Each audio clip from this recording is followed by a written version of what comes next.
बिहार में सरकारी नौकरी के विज्ञापन निकलने से लेकर नियुक्ति होने में देरी होना आम बात है। इसके बावजूद आमतौर पर 1-2 साल के अंदर नियुक्ति प्रक्रिया संपन्न हो जाती है। लेकिन बिहार कर्मचारी चयन आयोग 5 साल गुजरने के बाद भी सहायक उर्दू अनुवादक पदों के लिए हुई परीक्षा का फाइनल रिजल्ट जारी नहीं कर सका है। इंतजार करते करते अभ्यर्थियों की आंखें पथरा गई है। कई अभ्यर्थियों ने तो दूसरी नौकरी की तैयारी शुरू कर दी है। दरअसल बिहार कर्मचारी चयन आयोग ने अक्टूबर 2019 में 1294 सहायक उर्दू अनुवादक पदों के लिए विज्ञापन निकाला था। प्रारंभिक परीक्षा और मुख्य परीक्षा के बाद मेरिट लिस्ट निकालने की बात कही गई थी।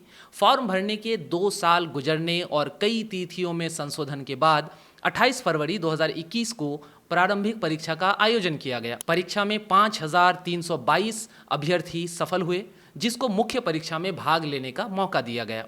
सितंबर 2021 में मुख्य परीक्षा आयोजित हुई। मुख्य परीक्षा के बाद जुलाई 2022 में 1374 अभ्यर्थियों को काउंसलिंग के लिए बुलाया गया। निर्धारित संख्या में अभ्यर्थियों के नहीं पहुंचने की वजह से जनवरी 2024 में 833 अभ्यर्थियों को फिर काउंसलिंग के लिए बुलाया गया। काउंसलिंग के तीसरे चरण में फरवरी 2024 में 20 और अभ्यर्थियों की काउंसलिंग हुई। यहाँ तक सब कुछ ठीक चल रहा था और अभ्यर्थी मेरिट लिस्ट के इंतजार में थे। लेकिन 2 अगस्त 2024 को आयोग ने एक नोटिफिकेशन जारी किया, जिससे अभ्यर्थियों के सब्र का बांध टूट गया और वे प्रदर्शन करने सड़क पर उतर गए। दरअसल इस नोटिफिकेशन में आयोग ने तकनीकी त्रुटियों का हवाला देकर 291 अभ्यर्थियों को प्रारंभिक परीक्षा में सफल घोषित करते हुए उनसे मुख्य परीक्षा के लिए आवेदन मांग लिया। आयोग ने नोटिफिकेशन में बताया कि अंतिम परीक्षा फल के जांच के क्रम में प्रारंभिक परीक्षा फल के परिलक्षित तकनीकी त्रुटियों के निराकरण के उपरांत संशोधित परीक्षा फल के आधार पर इन अभ्यर्थियों को मुख्य परीक्षा के लिए योग्य पाया गया है।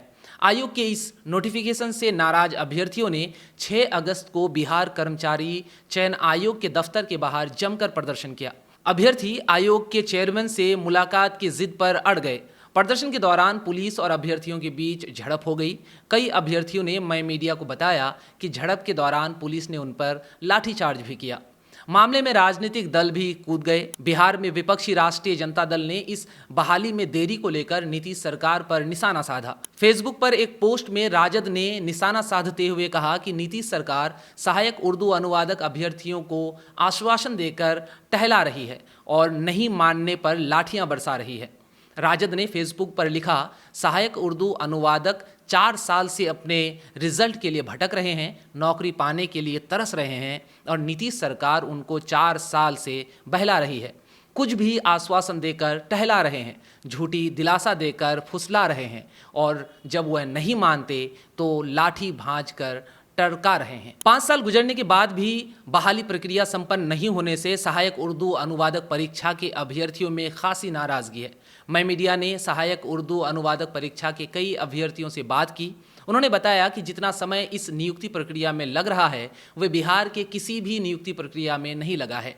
अभ्यर्थियों ने कहा कि इस बीच बिहार कर्मचारी चयन आयोग ने कई परीक्षाओं का रिजल्ट निकालते हुए बहाली प्रक्रिया संपन्न कर दी, लेकिन इस परीक्षा के परिणाम को लटका कर रखा है। 3 साल से मेरिट लिस्ट का इंतजार कर रहे अभ्यर्थी मुजफ्फर कासमी ने मय मीडिया को बताया कि ऐसा लग रहा है कि आयोग की मंशा ठीक नहीं है, वरना अब तक फाइनल रिजल्ट प्रकाशित हो गया होता। वे बताते हैं कि सहायक उर्दू अनुवादक बहाली के साथ साथ उर्दू अनुवादक और राजभाषा सहायक उर्दू पदों पर भी विज्ञापन निकाला था और ये दोनों बहाली प्रक्रिया संपन्न हो चुकी है।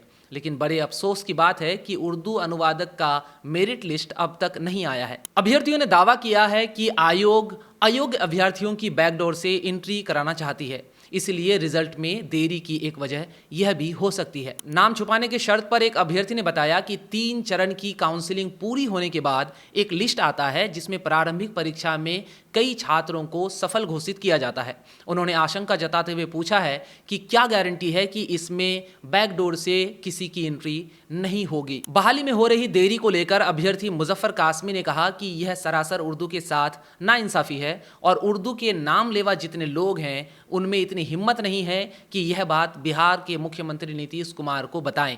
कासमी ने आगे कहा कि उन्होंने इस मामले को लेकर बिहार सरकार में अल्पसंख्यक कल्याण मंत्री जमा खान, जदयू एमएलसी खालिद अनवर समेत कई नेताओं से मुलाकात की, लेकिन उनकी तरफ से सिर्फ आश्वासन मिला है। परीक्षा में सफल एक अन्य अभ्यर्थी आफताब आलम ने मय मीडिया को बताया कि यह बड़े दुख की बात है कि अभ्यर्थी इतनी मेहनत से पढ़ाई करते हैं और परीक्षा का फॉर्म भरते हैं, लेकिन आयोग की गलती से देरी होती है और छात्रों का वक्त बर्बाद होता है। उन्होंने जल्द से जल्द फाइनल रिजल्ट देते हुए मेरिट लिस्ट जारी करने की मांग की।